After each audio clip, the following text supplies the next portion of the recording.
Sir मेरी आवाज आ रही है क्लियर? आ रही है। मेरी भी आवाज आ रही कि नहीं आ रही है? आ रही है सर। हाँ सर थोड़ा कनेक्टिविटी इशू है इसीलिए मैंने पूछा। क्या बोल रहे हैं? चलो, लास्ट क्लास में अपन लोगों ने कहा न्यूटन के फर्स्ट लॉ तक किया था ना? हाँ सर। हाँ सर। हो गया था ना न्यूटन का फर्स्ट लॉ? Yes sir. चलो यस सर। अब हेडिंग डालो वहां पे।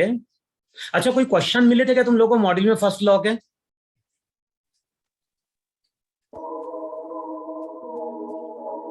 देखो किसी का ऑन है ऑडियो?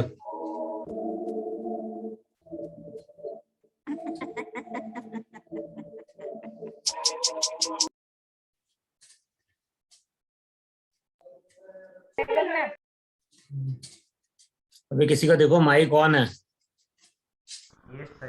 चलो, अब जो नेक्स्ट हम लोग डिफाइन कर रहे हैं वो डिफाइन कर रहे हैं यहां पे न्यूटन सेकेंड लॉ।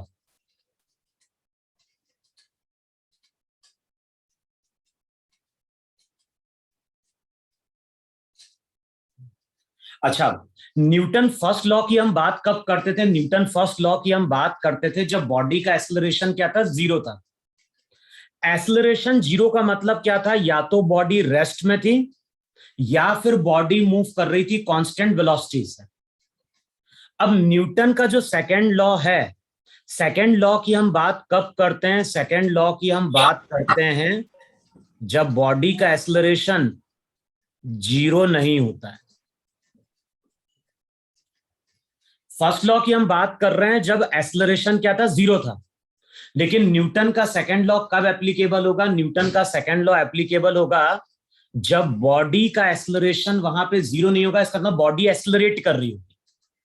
और ये चीज बताया था कि एक्सेलरेशन का मतलब क्या था? एक्सेलरेशन का मतलब था वहां पे चेंज इन वेलोसिटी। देखो यही था कि नहीं था वहां पे? अगर मैं बोल रहा हूं कि कोई बॉडी एक्सेलरेट कर रही है, इसका मतलब है उसकी वेलोसिटी चेंज हो रही है। वेलोसिटी में चेंज का मतलब क्या है? या तो उसका मैग्नीट्यूड बढ़ रहा है, घट रहा है, या फिर उसका डायरेक्शन क्या हो जाए? चेंज हो जाए। तो इससे पहले हम लोग वर्ड पढ़ चुके हैं नहीं पढ़ चुके हैं मोशन में कि एक्सेलरेशन का मतलब क्या है? अरे सबको याद है कि नहीं याद है?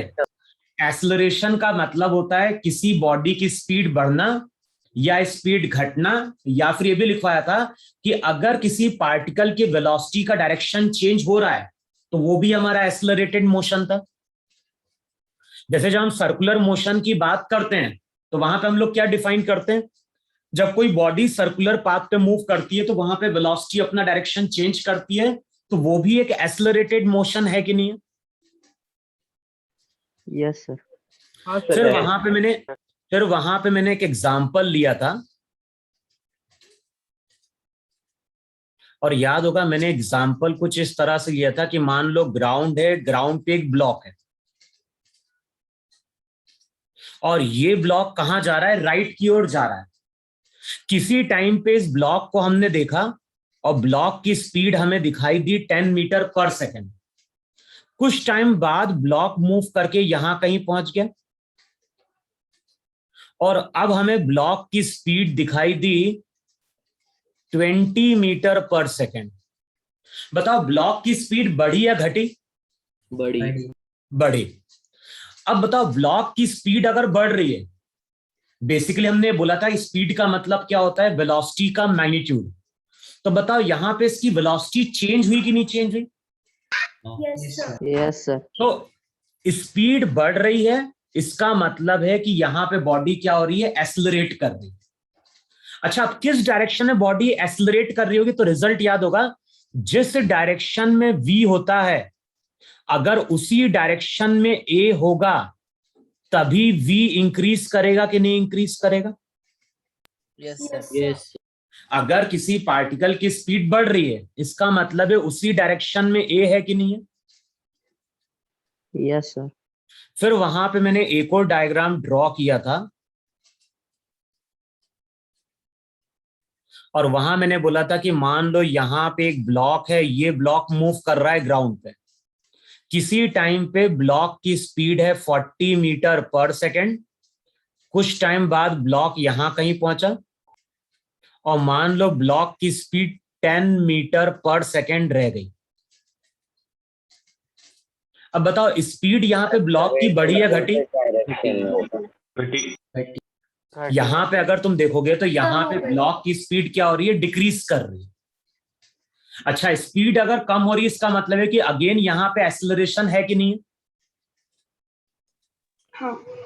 लेकिन मैंने वहां पे बोला था कि जब भी हम ए सिंबल यूज करते हैं तो कई बार हम ए से डिनोट करते हैं बॉडी के एक्सेलरेशन को, और कई बार ए वर्ड यूज करते हैं बॉडी के रिटार्डेशन के लिए।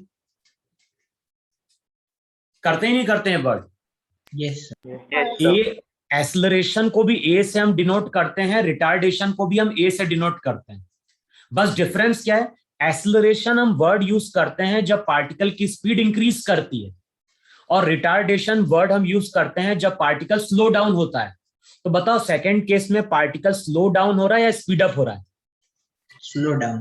Slow down. तो यहां पे भी हम बोलेंगे कि बॉडी के पास ए है, लेकिन उस ए को हम क्या बोलेंगे? उस ए को हम यहां पे रिटार्डेशन बोलेंगे।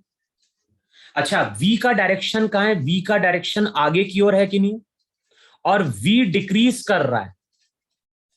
बताओ वी अगर डिक्रीज कर रहा है तो ए का डायरेक्शन क्या रहा होगा? बताओ ए का डायरेक्शन उसके ऑपोजिट होगा कि नहीं होगा? हाँ। जब ए वी के ऑपोजिट होता है तो बताओ वो वी को वहां पे क्या कराता है? डिक्रीज कराता है। तो जब हम न्यूटन के सेकंड लॉ की बात करते हैं तो न्यूटन के सेकंड लॉ में बेसिकली हम बात कर रहे हैं किसकी? एक्सेलरेशन ए की। अब नेक्स्ट डायग्राम ड्रॉ करो, और यहां पे मैं शो कर रहा हूं ग्राउंड, और ग्राउंड पे एक ब्लॉक है, और ये जो ब्लॉक है ना, ये ब्लॉक एक्सेलरेट कर रहा है। अच्छा, किस डायरेक्शन में ये ब्लॉक एक्सेलरेट कर रहा है? तो इसको एक्स एक्सिस बोलो, और इसको तुम यहां पे वाई एक्सिस बोलो। अच्छा, ब्लॉक को कौन सा ऑब्जर्वर देख रहा है? तो ब्लॉक को वो ऑब्जर्वर देख रहा है जो कहां पे खड़ा हुआ है? ग्राउंड पे। देखो, जब हम छोटी क्लास में पढ़ते हैं तो छोटी क्लास में हम न्यूटन्स के लॉ को हमेशा हम ग्राउंड फ्रेम से ही अप्लाई करते हैं, लेकिन जब हम हायर क्लास में जाते हैं तो फिर हम वहां पे फ्रेम को चेंज करना सीखते हैं। तो अभी कुछ भी नहीं बोलेगा तो हमें यह मान के चलना है कि जो भी चीज हमने ऑब्जर्व करी है वो ग्राउंड पे खड़े होकर हमने ऑब्जर्व करी। अब बताओ, ग्राउंड वाले ऑब्जर्वर को ब्लॉक का एक्सेलरेशन कहां दिखाई दे रहा है? अलोंग एक्स एक्सिस दिखाई दे रहा है कि नहीं दिखाई दे रहा है? इसका मतलब है कि एक्स एक्सिस के अलोंग उसकी स्पीड बढ़ रही है कि नहीं बढ़ रही है? भाई, ब्लॉक कहां जा रहा है? ब्लॉक अभी राइट की ओर जा रहा है। किसी टाइम पे ब्लॉक राइट की ओर जा रहा है और ए भी कहां है? राइट की ओर है। तो ब्लॉक की स्पीड बढ़ रही है कि नहीं बढ़ रही है? हाँ। अब देखो, न्यूटन्स के लॉ को हम दो तरह से डिफाइन करेंगे। अब यहां पे जो ग्राउंड वाला ऑब्जर्वर है ना, वो क्या बोलेगा? यहां पे ग्राउंड वाला ऑब्जर्वर क्या बोल रहा है कि जो बॉडी है, बॉडी का एक्सेलरेशन 0 नहीं है। तो अब ये यहां पे किसकी बात करेगा? ये यहां पे बात कर रहा होगा न्यूटन्स के सेकंड लॉ। अब देखो, न्यूटन के सेकंड लॉ का पहला स्टेटमेंट क्या है? न्यूटन का सेकंड लॉ क्या बोलता है? जिस डायरेक्शन में बॉडी एक्सेलरेट कर रही है, जिस डायरेक्शन में बॉडी एक्सेलरेट कर रही है उस डायरेक्शन में हमेशा रिजल्टेंट फोर्स होगा। समझ में? पहला स्टेटमेंट क्या है? मैंने क्या बोला?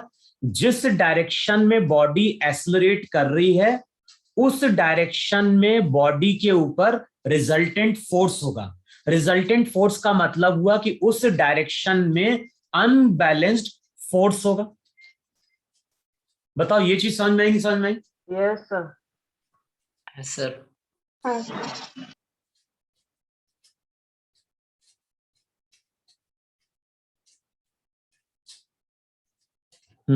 एक मिनट। जैसे देखो, अगर मैंने यहां पे एक ब्लॉक लिया,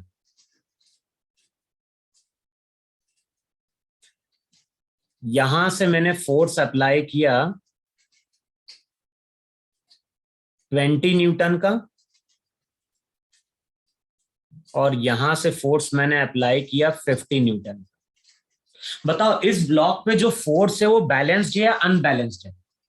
लास्ट क्लास देखो, लास्ट क्लास में हमने डिस्कस किया था बैलेंस्ड का मतलब क्या होता है, जितना फोर्स राइट की ओर उतना फोर्स लेफ्ट की ओर।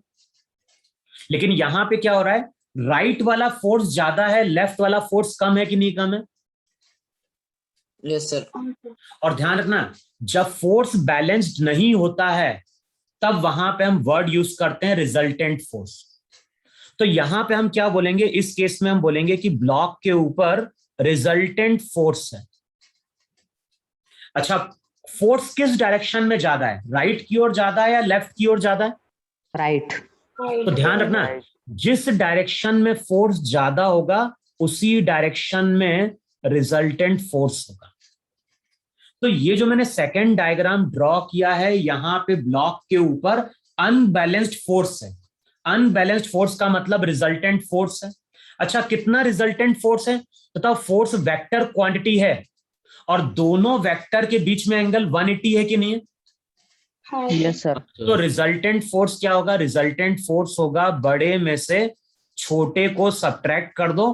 तो ध्यान रखना, इस केस में 30 न्यूटन का अनबैलेंस्ड फोर्स। इसको ऐसे समझो, 20 न्यूटन लेफ्ट की ओर लग रहा है, 50 न्यूटन राइट की ओर लग रहा है। तो इधर का जो 20 रहेगा वो इधर के 20 को बैलेंस आउट कर देगा, बचेगा 30। तो जो 30 एक्स्ट्रा फोर्स है वही हमारा वहां पे क्या होगा, रिजल्टेंट फोर्स होगा। इतनी चीज क्लियर हुई कि नहीं क्लियर हुई? Yes sir sir. हम Yes, sir. डायरेक्शन ही लिखेंगे ना, क्या? हम डायरेक्शन नहीं डिनोट करेंगे ना, सिर्फ मैग्नीट्यूड लिखेंगे ना। हाँ, मैग्नीट्यूड लिखेंगे, बड़े में से छोटे को सब्ट्रैक्ट कर देना। डायरेक्शन तो हमें पता चल जाएगा ना कि राइट की ओर है या लेफ्ट की ओर है, ऊपर की ओर है या नीचे की ओर है। Yes sir. अब ये देख के हमें पता चल रहा है कि जो ज्यादा वाला फोर्स है वो कहाँ है, राइट की ओर है। तो यहां पे रिजल्टेंट फोर्स राइट की ओर है, 30 न्यूटन है।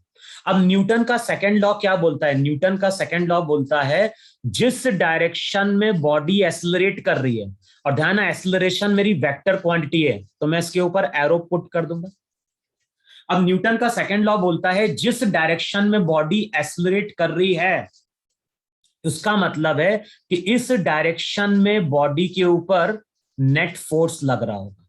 तो समेशन ऑफ एफ लिखते हैं या फिर उसको हम रिजल्टेंट फोर्स एफ आर लिखते हैं।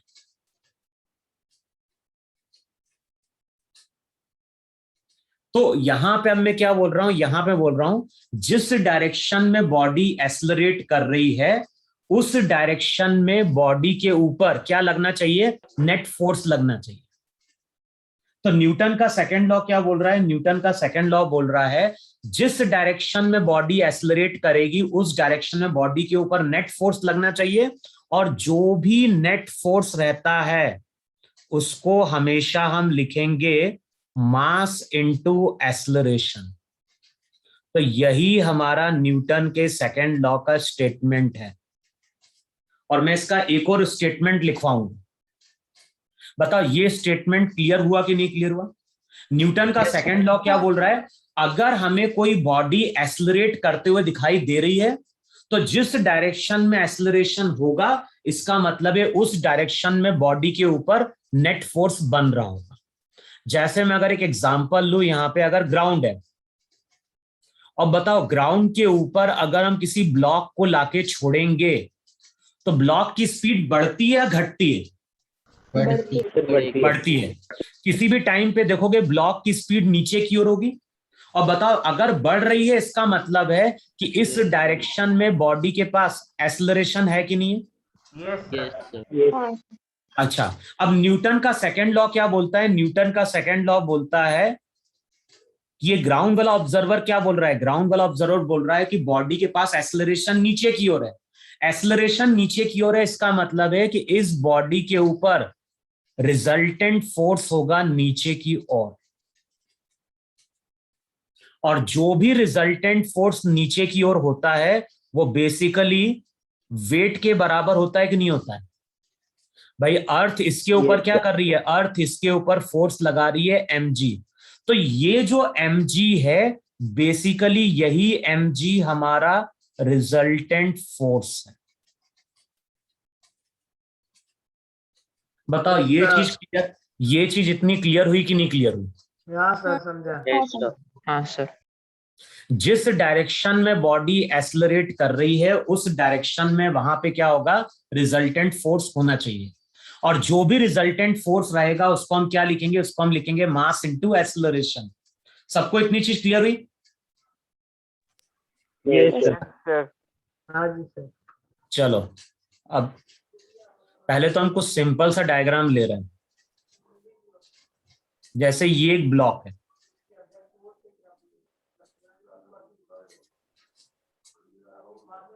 यहां पे 10 न्यूटन, यहां पे 30 न्यूटन, और बॉडी का जो मास है 2 kg। ध्यान, फोर्स हम न्यूटन में है, फोर्स न्यूटन में है, मास केजी में है, तो ये ऐसा सिस्टम है कि नहीं? हाँ सर। अच्छा अब इस यहाँ पे देखो, यहाँ पे इसको एक्स एक्सिस मानते हुए चल रहे हैं, सभी डायग्राम में ये एक्स एक्सिस है, वाई एक्सिस है। बताओ फोर्स बैलेंस्ड है क्या? नहीं। नहीं सर। अच्छा, ये जो 10 न्यूटन रहेगा इसके केवल 10 न्यूटन को बैलेंस कर सकता है, नहीं बैलेंस कर सकता है? हाँ Yes. सर। अब कौन सा Yes, फोर्स sir. बैलेंस नहीं होगा? 20 न्यूटन का फोर्स बैलेंस नहीं होगा कि नहीं? बैलेंस नहीं होगा ना? Yes. यस नहीं नहीं सर। अच्छा नहीं होगा। अब बताओ यहाँ पे रिजल्टेंट फोर्स लेफ्ट की ओर है कि नहीं? हाँ सर। हाँ, will be 20. अच्छा, अब न्यूटन का सेकंड लॉ क्या बोल रहा है? न्यूटन का सेकंड लॉ बोलता है जिस डायरेक्शन में रिजल्टेंट फोर्स है उस डायरेक्शन में एक्सेलरेशन भी होना चाहिए। अब रिजल्टेंट फोर्स क्या होगा? तो ध्यान रखना, रिजल्टेंट फोर्स को हम लिखते हैं बड़े में से छोटे को सब्ट्रैक्ट कर दो। बताओ ये रिजल्टेंट फोर्स है कि नहीं है? 20 न्यूटन। रिजल्टेंट फोर्स को क्या लिखना है? रिजल्टेंट फोर्स को लिखना है मास इंटू एक्सेलरेशन। बॉडी का मास 2 है, एक्सेलरेशन a। तो अगर कोई क्वेश्चन में पूछता है कि बॉडी का एक्सेलरेशन क्या है, तो बॉडी का एक्सेलरेशन है 10 मीटर पर सेकेंड स्क्वायर। एक्सेलरेशन की यूनिट मीटर पर सेकेंड स्क्वायर थी कि नहीं थी? हाँ सर। यस। अगर फोर्स न्यूटन में है, मास केजी में। अगर मास ग्राम में होता तो उसको हम किस में कन्वर्ट कर देते? केजी में कन्वर्ट कर देते। यस। बोलो इतना समझ में आया कि नहीं समझ में आया सबको? Yes, sir. जी सर। फिर नेक्स्ट डायग्राम पे आ जाओ।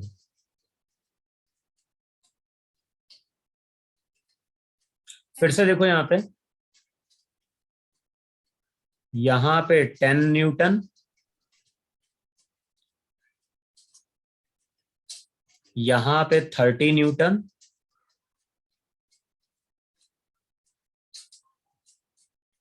$40 न्यूटन, मास वही लेना है 2 kg।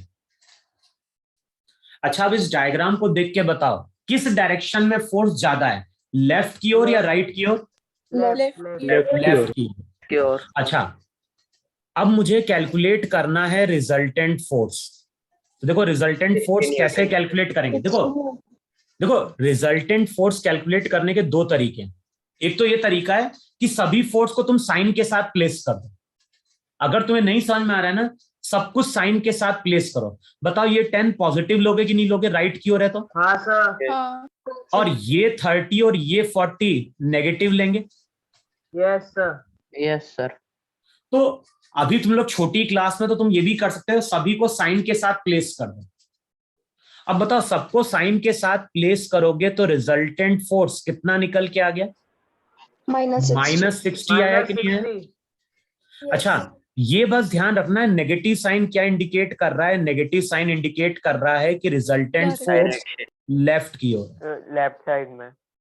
अच्छा अब रिजल्टेंट फोर्स को हम क्या लिखेंगे? तो रिजल्टेंट फोर्स को हम लिखेंगे मास इनटू एक्सेलरेशन। मास 2 था, एक्सेलरेशन a।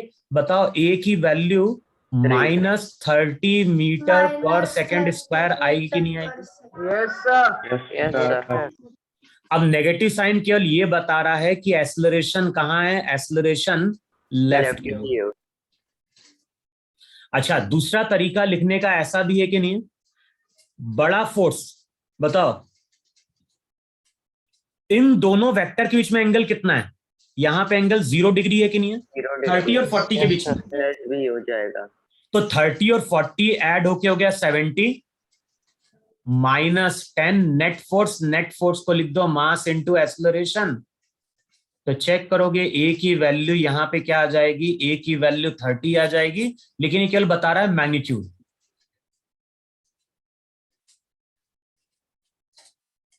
तो दोनों में से कोई भी तरीका यूज कर सकते हो, या तो बड़े में से छोटे को सब्ट्रैक्ट कर दो, रिजल्टेंट निकालो, मास इनटू एक्सेलरेशन कर दो, या फिर सभी फोर्स को साइन के साथ वहां पे क्या कर दो? प्लेस कर दो।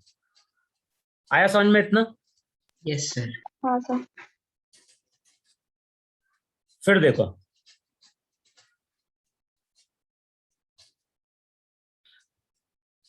अब नेक्स्ट डायग्राम देखो, वहां पे यहां पे ब्लॉक,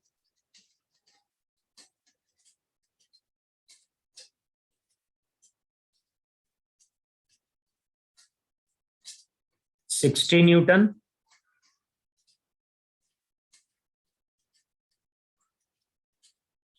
$10 न्यूटन,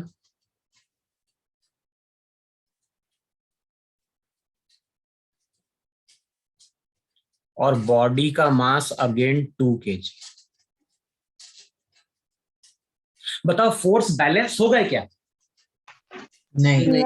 ऊपर बताओ ऊपर की ओर टोटल फोर्स 60 है, यस सर। Yes sir. नीचे की ओर टोटल फोर्स कितना है?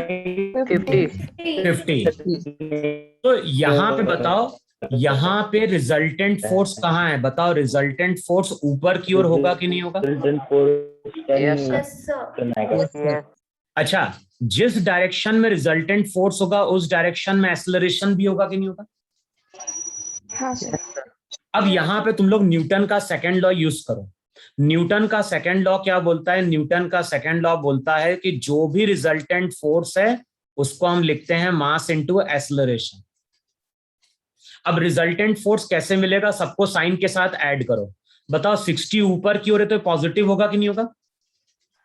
Yes sir. और 40 और 10 नीचे की ओर है, तो बताओ ये नेट फोर्स हो गया कि नहीं हो गया? और नेट फोर्स को हम लिखते हैं मास इनटू एक्सेलरेशन। मास हो गया 2, एक्सेलरेशन a। अब चेक कर लो a की वैल्यू क्या निकल के आएगी? 5। 10 इक्वल्स टू हो गया 2 इंटू a, तो a की यूनिट a आ जाएगा वहां पे 5 मीटर पर सेकेंड स्क्वायर। बताओ यही हमारा रिजल्टेंट, यही हमारा एक्सेलरेशन है कि नहीं? Yes sir. Yes sir. Yes sir.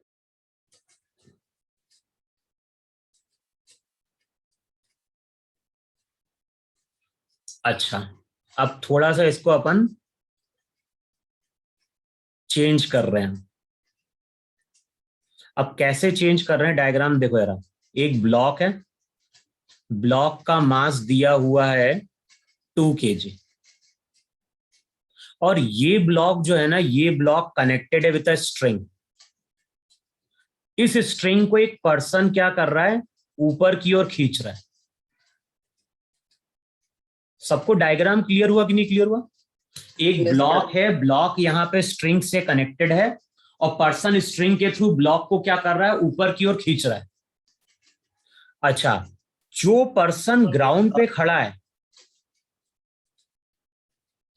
उसको ब्लॉक का एक्सेलरेशन दिखाई दे रहा है, और एक्सेलरेशन दिखाई दे रहा है 2 मीटर पर सेकेंड स्क्वायर। जो ग्राउंड वाला ऑब्जर्वर है उसको ब्लॉक का एक्सेलरेशन क्या दिखाई दे रहा है? उसको ब्लॉक का एक्सेलरेशन दिखाई दे रहा है 2 मीटर पर सेकेंड स्क्वायर।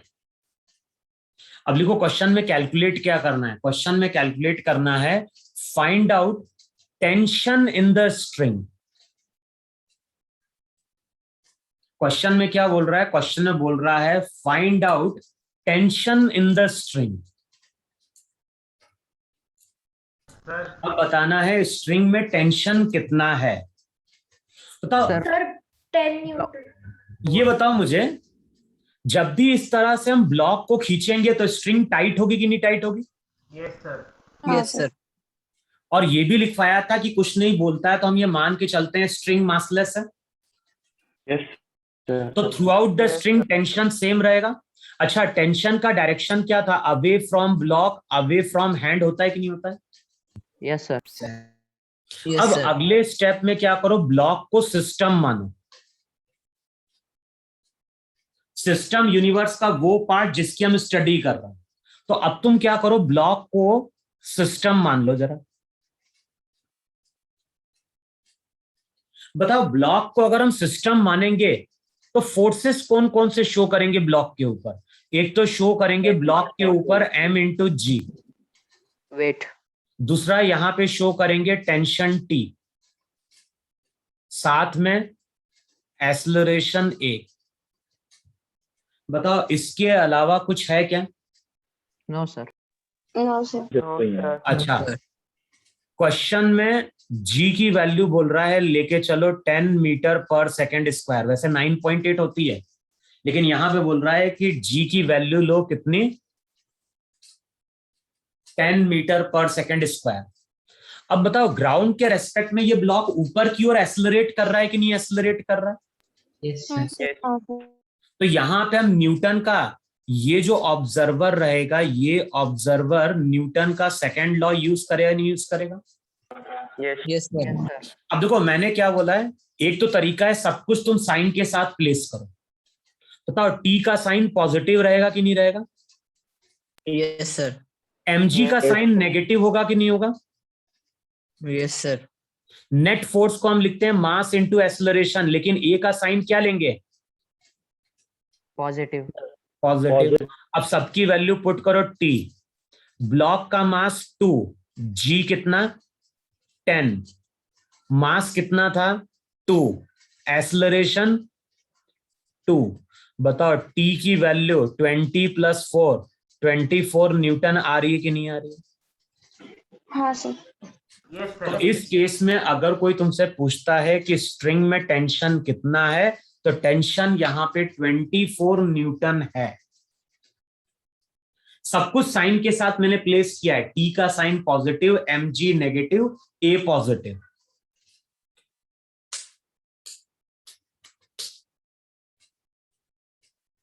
बोलो, आया कि नहीं आया समझ में इतना?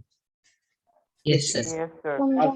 एक्सक्यूज मी सर, हाँ बोलो। क्वेश्चन में स्पेसिफिक नहीं हो कि हमको जी की वैल्यू 10 या 9.8 9.8 लेनी, फिर 9.8 लिखें।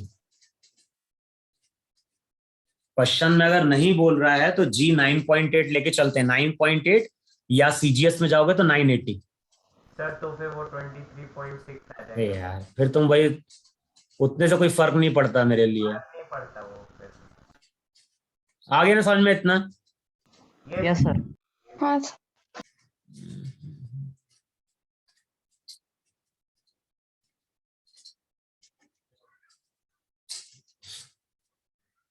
चलो, अब जरा थोड़ा और इसको चेंज करते हैं डायग्राम को।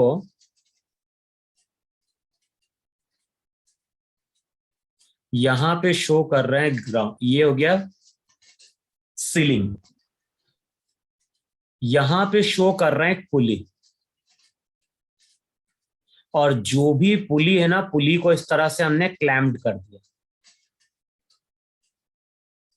इसके ऊपर से हम पास करा रहे हैं यहां पे स्ट्रिंग, पुली के ऊपर से हम क्या पास करा रहे हैं? स्ट्रिंग। स्ट्रिंग। यहां पे हमने एक ब्लॉक को लाके कनेक्ट किया, इसका मास m1, यहां पे एक ब्लॉक को लाके कनेक्ट किया, इसका मास m2, और ये हो गया तुम्हारा ग्राउंड। जो भी ऑब्जर्वर है, ऑब्जर्वर कहां पे है? ग्राउंड पे। अच्छा, यहां पे दोनों ब्लॉक का मास भी ले लो। m1 जो ब्लॉक है वो 2 kg का, और m2 जो ब्लॉक है वो 4 kg का। अच्छा बताओ, m1 m2 किसका वेट ज्यादा होगा? M2. m2 का। अब बताओ, जिस साइड का वेट ज्यादा होगा तो बॉडी उसी डायरेक्शन में मूव करेगी नहीं मूव करेगी? Yes, sir. तो ग्राउंड वाले ऑब्जर्वर को क्या दिखाई देगा? ग्राउंड वाले ऑब्जर्वर को दिखाई देगा कि ये ब्लॉक कहाँ जा रहा है? नीचे। ये ब्लॉक कहाँ जाएगा फिर? ऊपर की ओर। Here. तो ध्यान रखना, ग्राउंड वाले ऑब्जर्वर को ये दोनों ब्लॉक मूव करते हुए दिखाई देंगे।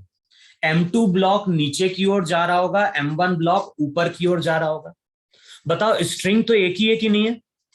Yes sir. और क्वेश्चन में अगर एक सिंगल स्ट्रिंग की बात कर रहा है तो यहां पे tension T, away from pulley, away from block, away from pulley, away from block होगा कि नहीं होगा? Yes, sir. Yes sir. अच्छा, अभी कुछ प्रॉपर्टीज ध्यान रखनी है। क्वेश्चन में अगर कुछ भी नहीं बोलता है तो हम ये मान के चलते हैं कि जो स्ट्रिंग है वो हमारी इनएक्सटेंसिबल है। मासलेस। मासलेस तो है, स्ट्रिंग मासलेस भी है, साथ में वहां पे इनएक्सटेंसिबल भी है। ये दोनों प्रॉपर्टी हमें स्ट्रिंग के लिए लेके चलनी है। अच्छा, तो स्ट्रिंग अगर खींच नहीं सकती है तो इसका मतलब ये हुआ कि M2 ब्लॉक अगर Y से नीचे जाएगा तो बताओ M1 ब्लॉक Y से ऊपर जाएगा कि नहीं जाएगा? यस। ऐसा तभी पॉसिबल हो पाएगा जब स्ट्रिंग की लेंथ में कोई चेंज नहीं आ रहा होगा। आया? Yes, sir.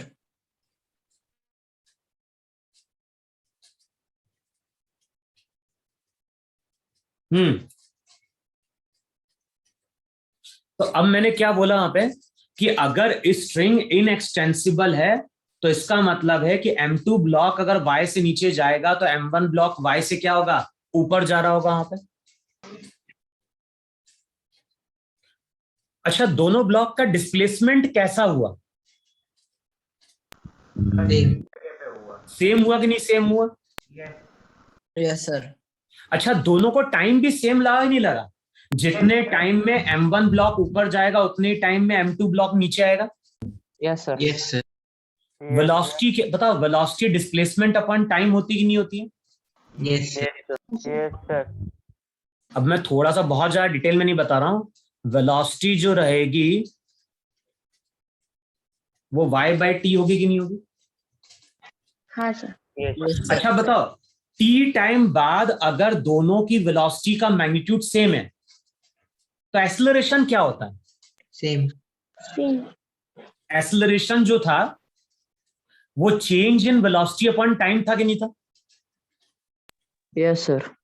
भाई, एक्सेलरेशन का मतलब क्या था? एक्सेलरेशन का मतलब याद होगा, वहां पे हम लिखते थे final velocity minus initial velocity upon time.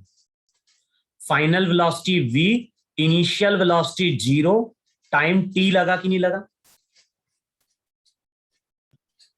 हाँ सर।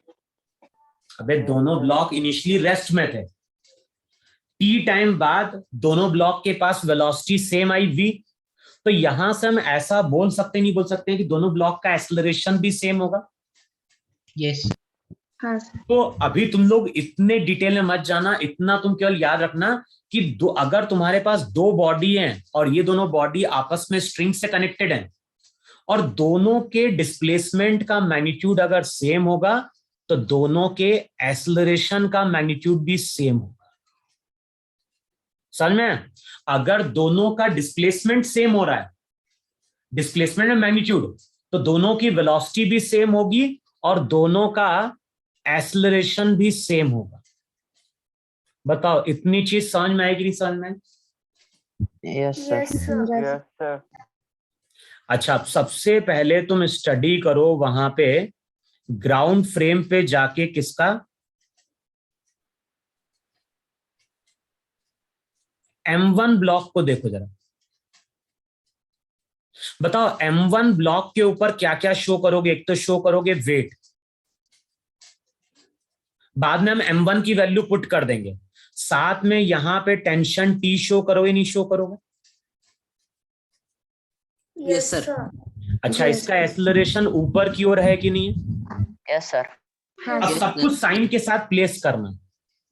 अब बताओ, सब कुछ अगर साइन के साथ प्लेस करोगे तो यहां पे T पॉजिटिव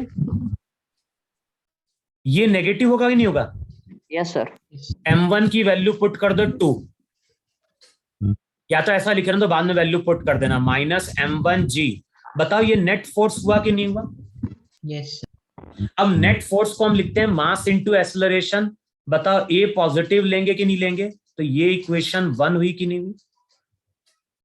हाँ सर। Yes, sir. अब M2 ब्लॉक को देखो जरा।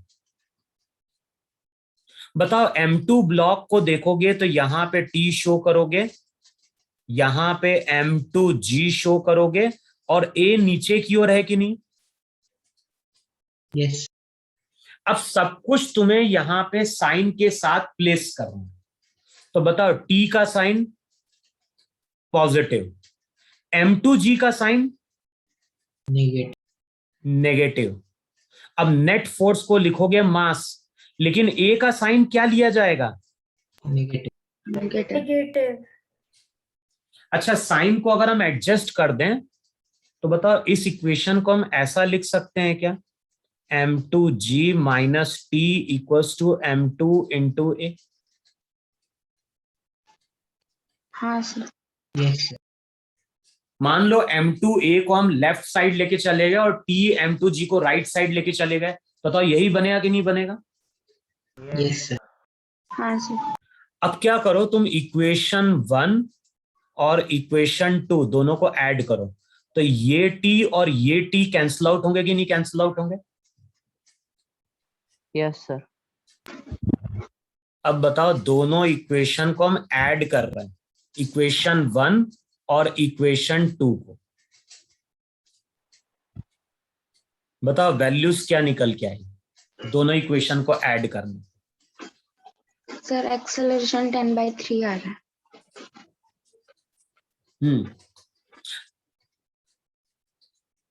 एक मिनट, थोड़ा मैं इसको नीचे करता हूं। चलो अब बताओ जब दोनों को ऐड करोगे तो M2 का मतलब कितना था?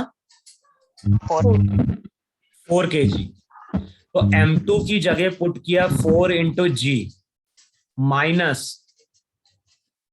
2G, और यहां पे हो जाएगा M1 plus M2 into A। बताओ ये आएगा कि नहीं आएगा? इक्वेशन 1 और 2 को ऐड कर रहे हैं, लेफ्ट हैंड साइड ऐड कर रहे हैं, राइट हैंड साइड ऐड कर रहे हैं। G की वैल्यू 10 लेनी है अभी, तो 4G minus 2G equals to 6A आएगा। Yes. हाँ सर। अब बताओ A की वैल्यू कितनी आ गई? A की वैल्यू आ गई G/3। G की वैल्यू पुट कर दो तो रिजल्ट हो जाएगा 10/3 मीटर पर सेकंड स्क्वायर। तो इस केस में अगर कोई तुमसे पूछता है कि ब्लॉक का एक्सेलरेशन कितना है, तो हम बोलेंगे दोनों ब्लॉक का एक्सेलरेशन 10/3 मीटर पर सेकंड स्क्वायर है।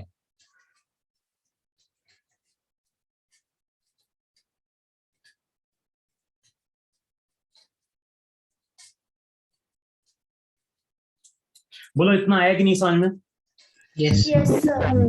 Yes sir.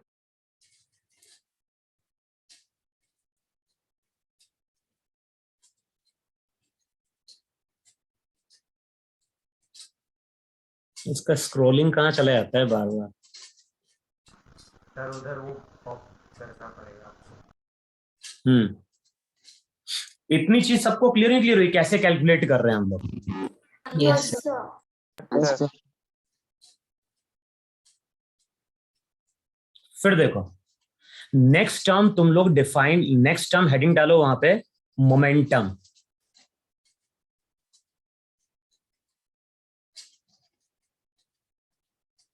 और जो भी मोमेंटम रहता है उसको हम P से डिनोट करते हैं। सबसे पहले इसकी डेफिनेशन लिखो जरा मोमेंटम की। तो मोमेंटम की डेफिनेशन लिखो वहां पे, it is the quantity of motion, it is the quantity of motion possessed by a body। Momentum को हम क्या डिफाइन कर रहे हैं? Quantity of motion possessed by a body।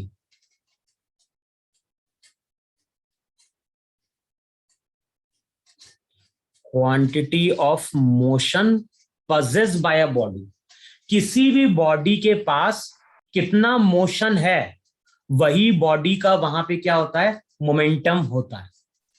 अच्छा, जब भी हम मोमेंटम की बात करते हैं तो ध्यान रखना, मोमेंटम हमेशा वेक्टर क्वांटिटी होती है।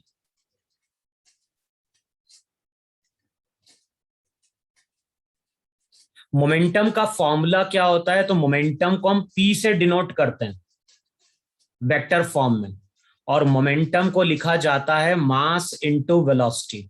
तो ये इसका फॉर्मूला होता है मोमेंटम। अगर हमें केवल मैग्नीट्यूड कैलकुलेट करना है, अगर हमें केवल मैग्नीट्यूड कैलकुलेट करना है तो हम सिंपली क्या कर देंगे, मास इनटू वेलोसिटी को मल्टीप्लाई कर देंगे वहां पे। तो अगर मैं केवल m इंटू वी लिख रहा हूं तो ये मैग्नीट्यूड है। ये क्या बता रहा है, ये बता रहा है मोमेंटम का मैग्नीट्यूड। m वहां पे क्या रिप्रेजेंट कर रहा है, मास। मास। m रिप्रेजेंट कर रहा है मास ऑफ अ बॉडी, और v वहां पे क्या रिप्रेजेंट कर रहा है, v रिप्रेजेंट कर रहा है वेलोसिटी ऑफ अ बॉडी। अच्छा, मोमेंटम वेक्टर क्वांटिटी है तो ध्यान रखना है, लिख लो वहां पे direction of momentum depends on velocity. तो लिख लो वहां पे its direction depends on velocity.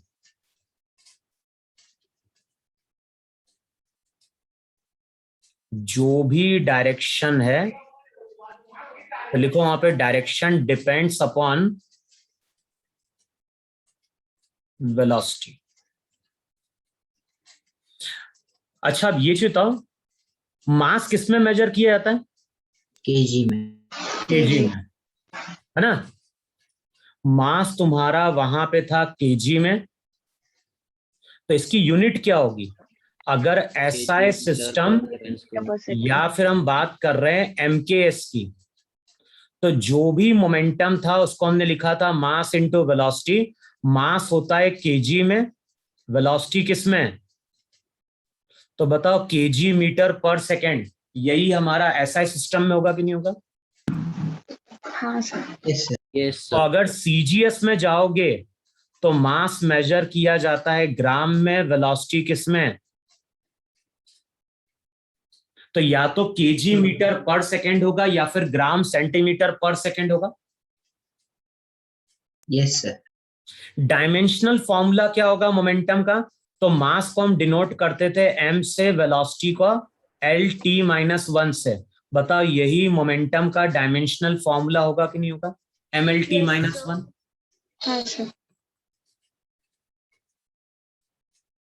अच्छा, अब जैसे मैं अगर बोलूं कि हमारे पास एक बॉडी है, इसका मास 2 kg है, हमारे पास एक और बॉडी है, इसका मास 10 kg है।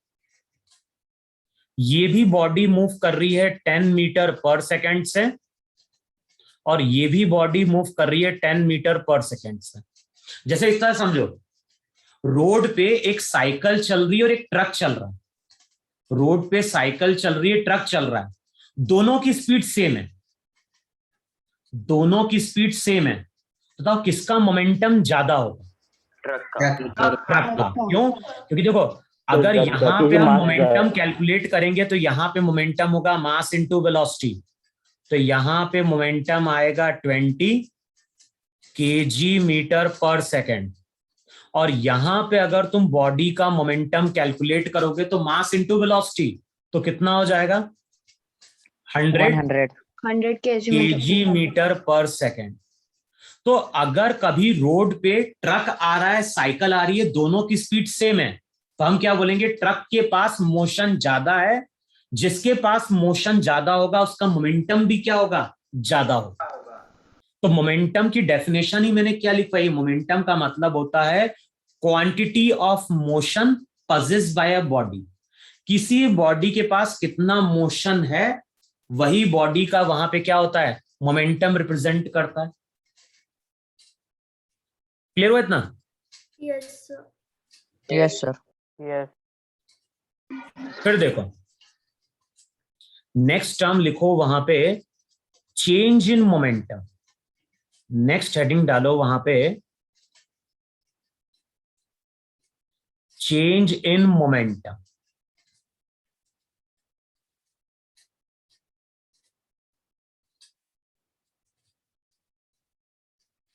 अच्छा, चेंज को याद है किस तरह से लिखवाया था? मैंने चेंज को लिखवाया था डेल्टा पी से, और चेंज को हमेशा हम लिखते हैं फाइनल माइनस इनिशियल। बताओ, एक तरीका ये है कि नहीं चेंज का? Yes sir. यहां पे जो डेल्टा पी लिखा है, delta P change in momentum है कि नहीं है? दूसरा तरीका बताओ, मैंने ऐसा भी लिखवाया था, दूसरा तरीका ऐसा भी लिखते हैं चेंज को, डेल्टा पी को हम लिखते हैं सिंपली, लेकिन जब इस तरह से लिखा जाता है तो पी एफ पी आई ये सब साइन के साथ प्लेस किया जाता है। इतना समझ में नहीं समझ में? Yes sir. Yes change in momentum को हम लिखते हैं P F minus P I. ध्यान है ना, ये मैंने वेक्टर फॉर्म में लिखा है, और अगर वेक्टर फॉर्म में नहीं लिख रहे हो, सिंपली हम डेल्टा पी लिख रहे हैं फाइनल माइनस इनिशियल, तो वहां पे फाइनल और इनिशियल टर्म दोनों ही हम साइन के साथ वहां पे क्या करेंगे? प्लेस करेंगे। Yes sir. अच्छा, चेंज इन मोमेंटम की बात क्यों कर रहे हैं? क्योंकि अगेन हम यहां पे डिफाइन करने जा रहे हैं न्यूटन के सेकंड लॉ को। तुम लोगों की जो बुक में न्यूटन का सेकंड लॉ होता है वो बेसिकली मोमेंटम से रिलेटेड दिया रहता है, तो इसका स्टेटमेंट लिखो वहां पे। अच्छा, इससे पहले मैंने न्यूटन के सेकंड लॉ का स्टेटमेंट क्या लिखवाया था? इससे पहले भी हमने न्यूटन का सेकंड लॉ बोला है कि नहीं बोला है? The direction in which body accelerates, the resistance. ना ना ना ना, ऐसा नहीं बोलेंगे। क्या बोलेंगे? If a body is accelerating, if a body is accelerating in a particular direction, तो उस केस में क्या होगा? अगर कोई बॉडी किसी डायरेक्शन में एक्सेलरेट कर रही है, इसका मतलब है कि उस बॉडी पे उस डायरेक्शन में रिजल्टेंट फोर्स एक्ट कर रहा होगा, और जो भी रिजल्टेंट फोर्स रहेगा उसको हम लिखेंगे मास इनटू एक्सेलरेशन। बताओ, यही लिखवाया कि नहीं लिखवाया इस तरह का मैंने स्टेटमेंट? यस अच्छा। अब जो न्यूटन का सेकंड लॉ रहता है उसका सेकंड स्टेटमेंट आता है, और वो मोमेंटम से रिलेटेड होता है। तो लिखो वहां पे सेकंड स्टेटमेंट, लिखो वहां पे, the second law of motion state that, the second law of motion state that rate of change of momentum, the second law of motion state that rate of change of momentum, rate of change of momentum of an object, rate of change of momentum of an object is directly proportional to applied external force. Repeat करो please. The second law of motion state that, the second law of motion state that the rate of change of momentum, the rate of change of momentum is directly proportional to applied external force, is directly proportional to applied external force, and takes place in the direction of, and takes place in the direction in which external force acts. तो basically हम short में ये भी बोल सकते हैं कि जो न्यूटन का सेकंड लॉ क्या बोल रहा है, किसी भी बॉडी का जो मोमेंटम में चेंज आ रहा है, जो भी rate of change of momentum है वो डायरेक्टली प्रोपोर्शनल है किसके बराबर? अप्लाइड एक्सटर्नल फोर्स के बराबर। जिस डायरेक्शन में फोर्स लगेगा उसी डायरेक्शन में मोमेंटम में क्या होगा? चेंज आएगा। इतना समझ में नहीं समझ में? Yes yes sir. Sir sir आप फिर से समझा सकते हो? समझे। देखो मैं बता रहा हूं, मैं स्टेटमेंट लिखता हूं, समझ में आएगा। जैसे देखो, यहां पे एक ऑब्जेक्ट है, इसका मास है m, और इसके पास अभी वेलोसिटी है v1। ये ऑब्जेक्ट स्ट्रेट लाइन के अलोंग जा रहा है, अभी हमने मान लिया। कुछ टाइम बाद ऑब्जेक्ट यहां पहुंचा, इसका मास m और इसकी वेलोसिटी v2। भाई वेलोसिटी में जब चेंज आएगी तभी तो हम एक्सेलरेशन की बात करें, नहीं बात करेंगे? Yes, sir. अब मान लो बॉडी को यहां से लेके यहां तक आने में टाइम लगा t। अच्छा बताओ, इनिशियल वेलोसिटी क्या बोलोगे यहां पे? v1। फाइनल वेलोसिटी क्या बोलोगे यहां पे? v2। तो अब मैं अगर तुमसे पूछता हूं कि यहां पे इनिशियल मोमेंटम क्या है, अब ध्यान ना, मैं क्या साइन के साथ प्लेस करूंगा, तो साइन पॉजिटिव लेंगे कि नहीं लेंगे v1 का? v1 आएगा सर, mv1। v2 भी पॉजिटिव है, तो फाइनल मोमेंटम क्या लिया जाएगा? फाइनल मोमेंटम लिया जाएगा m into v2। Yes sir, mv2। अच्छा, अब मैं अगर तुमसे पूछता हूं चेंज इन मोमेंटम कितना, तो मैंने क्या बोला? चेंज इन मोमेंटम को अगर तुम सिंपली लिख रहे हो फाइनल माइनस इनिशियल, तो साइन के साथ प्लेस करना। बताओ, इनिशियल मोमेंटम भी पॉजिटिव है और फाइनल मोमेंटम भी क्या है? पॉजिटिव। लेकिन यहां पे साइन पहले से नेगेटिव है, ध्यान रखना। तो बताओ चेंज इन मोमेंटम क्या हो जाएगा? Change in momentum mv2 minus mv1 होगा।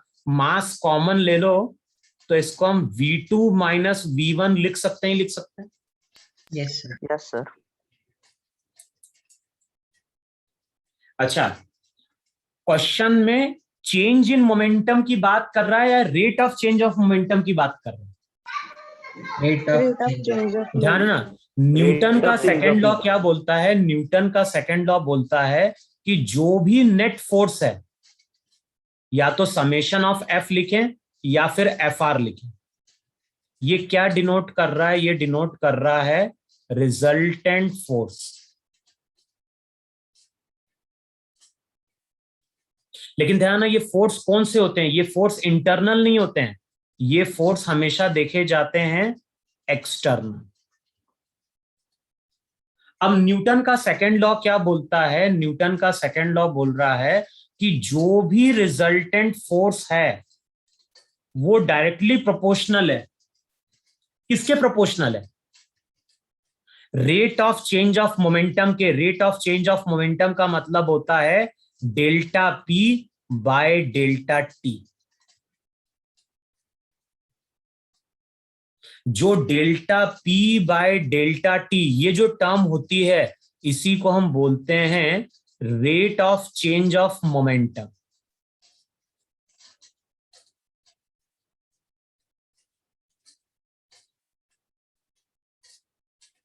तो जब भी रेट की बात करेगा, इसका मतलब है टाइम से हमें डिवाइड कर देना।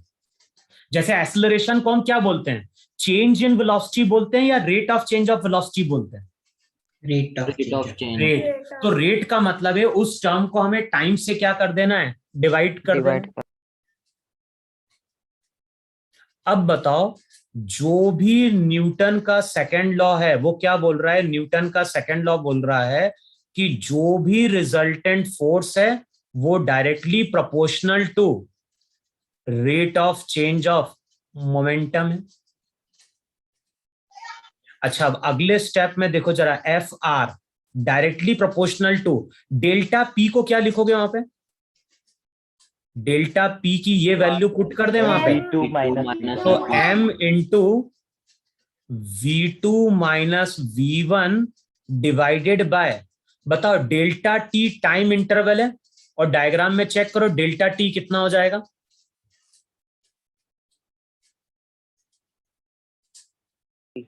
t। अभी डायग्राम देखो, मैं स्क्रॉल, टी है सर, टी टी देखो जब डायग्राम को जब स्क्रॉल करोगे तो यहाँ पे देखो टाइम कितना लग रहा है? T T T. तो यहाँ पे तुम क्या बोलोगे? इसको टी से डिवाइड करोगे, नहीं डिवाइड करोगे? Yes sir. Yes sir. तो अब इक्वेशन क्या बन गई? इक्वेशन बन गई जो भी रिजल्टेंट फोर्स है वो directly proportional to m, yes sir. v2 minus v1 by T, है कि नहीं? Yes, sir. अच्छा, अब तुम बताओ एक्सेलरेशन को क्या लिखते थे? एक्सेलरेशन को याद होगा delta we bye delta T लिखते थे, नहीं लिखते थे? Yes. डेल्टा वी का मतलब होता है final velocity minus initial velocity by time interval. तो बताओ ये जो पूरी टर्म है, ये बताओ एक्सेलरेशन है कि नहीं? Yes, sir. तो इक्वेशन क्या बन गई? जो भी रिजल्टेंट फोर्स है वो directly proportional to mass into acceleration आ गया कि नहीं आ गया? आ गया। Yes, sir. प्रोपोर्शनैलिटी साइन हटाते हैं तो मैथ्स में तुमने पढ़ा है क्या कि जब प्रोपोर्शनैलिटी साइन हटता है तो वहां पे कांस्टेंट आता है? कांस्टेंट कल आता है। एक कांस्टेंट आ जाता है। पढ़ा है क्या तुम लोगों ने ये चीज? कांस्टेंट की वैल्यू 1 हाँ, होती है। Yes sir. तो यहाँ पे प्रोपोर्शनैलिटी साइन हटेगी तो हम ऐसी इक्वेशन लिखेंगे एफ आर इक्वल्स टू के इंटू एम इंटू ए। सर वहां पर मैथ्स में हम लोग Yes, क्या sir. बोलते हैं? मैथ्स में हम लोग बोलते हैं कि जब भी प्रोपोर्शनैलिटी साइन हटाओगे तो वहां पे कांस्टेंट के को इंट्रोड्यूस कर देना। तो के यहाँ पे क्या है? के यहाँ पे कांस्टेंट है। सर के की वैल्यू 1 होती है ना? कैसे होती है? अब तुम बताओ के की वैल्यू 1। देखो, क्योंकि वो कांस्टेंट। नहीं कोई जगह नहीं, कांस्टेंट की वैल्यू हमेशा 1 होती है। देखो अब होता क्या है, हम लोग कई बार ऐसा बोलते हैं कि नहीं बोलते हैं कि फोर्स की वैल्यू 1 न्यूटन है। कई बार हम ऐसा बोलते हैं 1 न्यूटन का फोर्स। Yes sir. हाँ सर। तो लिखो वहां पे, इसकी डेफिनेशन लिखो वहां पे, 1 unit of a force, 1 unit of force is defined as, 1 unit का मतलब यहां पे 1 न्यूटन, सीजीएस में क्या होगा 1 डायन हो जाएगा। तो लिखो वहां पे 1 unit of force is defined as the amount, 1 unit of force is defined as the amount that produces acceleration of 1 meter per second square in an object of mass 1 kg। 1 Newton force का मतलब क्या होता है? 1 Newton force का मतलब होता है कि 1 न्यूटन वो फोर्स है जो किसी बॉडी में, किस बॉडी की बात कर रहे हैं? अगर कोई 1 केजी का मास है और उसमें 1 मीटर पर सेकेंड स्क्वायर का एक्सेलरेशन डेवलप होता है तो वही 1 न्यूटन की वैल्यू होती है। लिखा वहां पे? Yes sir. हाँ सर। 1 यूनिट ऑफ फोर्स का मतलब ये होता है कि जो 1 केजी मास में 1 मीटर पर सेकेंड स्क्वायर का एक्सेलरेशन प्रोड्यूस कर दे। अब सबकी वैल्यू पुट कर दो, एफ आर कितना 1, मास कितना 1, एक्सेलरेशन भी 1, तो के की वैल्यू 1 आ गई कि नहीं आ गई? Yes sir. तो बताओ रिजल्टेंट फोर्स का फॉर्मूला क्या बन गया? रिजल्टेंट फोर्स का फॉर्मूला मास इनटू एक्सेलरेशन आ गया कि नहीं आ गया? Yes sir. और बताओ यही स्टेटमेंट मैंने लिखवाया था कि नहीं लिखवाया था कि न्यूटन का सेकंड लॉ क्या बोलता है? न्यूटन का सेकंड लॉ बोलता है कि जो भी नेट फोर्स है उसको हमेशा लिखो मास इनटू एक्सेलरेशन। बोलो अब इतना समझ में आया कि नहीं समझ में आया? Yes sir. सर अगर अभी तुम लोगों को पढ़ के देखना है, अगली क्लास में फिर से अपने इसको थोड़ा आगे कुछ और न्यूमेरिकल सॉल्व करेंगे सेकंड लॉ पे। अभी केवल इतना ध्यान रखना है कि न्यूटन के सेकंड लॉ को हम 2 तरह से डिफाइन कर रहे हैं। पहला तरीका क्या है? जिस डायरेक्शन में बॉडी एक्सेलरेट कर रही है, अगर कोई बॉडी किसी डायरेक्शन में एक्सेलरेट कर रही है इसका मतलब है उस डायरेक्शन में नेट फोर्स होना चाहिए, और जो भी नेट फोर्स होगा उसको हम क्या लिखेंगे? उसको हम नेट फोर्स को लिख देंगे वहां पे मास इनटू एक्सेलरेशन। ये तो पहला स्टेटमेंट हुआ। और दूसरा स्टेटमेंट मैंने क्या दिया? दूसरा स्टेटमेंट मैंने दिया कि जो भी नेट एक्सटर्नल फोर्स होता है वो directly proportional to rate of change of linear momentum के बराबर होता है। बताओ ये चीज समझ में आई कि नहीं समझ में आई? Yes sir. तो अभी तुम लोग क्या करना है, न्यूटन के सेकंड लॉ को पढ़ के देखना है। तो अगली क्लास में हम इसी से रिलेटेड कुछ क्वेश्चन सॉल्व करेंगे और साथ में हम बात करेंगे न्यूटन के थर्ड लॉ की और साथ में हम बात करेंगे कंजर्वेशन ऑफ लीनियर मोमेंटम की। तो अभी तुम लोगों को न्यूटन का सेकंड लॉ की थ्योरी पढ़नी है और साथ में तुम्हें मोमेंटम की थ्योरी पढ़नी है कि मोमेंटम होता क्या है, फॉर्मूला क्या है, कुछ न्यूमेरिकल दिए होंगे मोमेंटम के कैलकुलेशन के, तो उतना केवल करके देख लो वहां पे। समझ में आएगी नहीं समझ में आया इतना? Okay sir. Yes.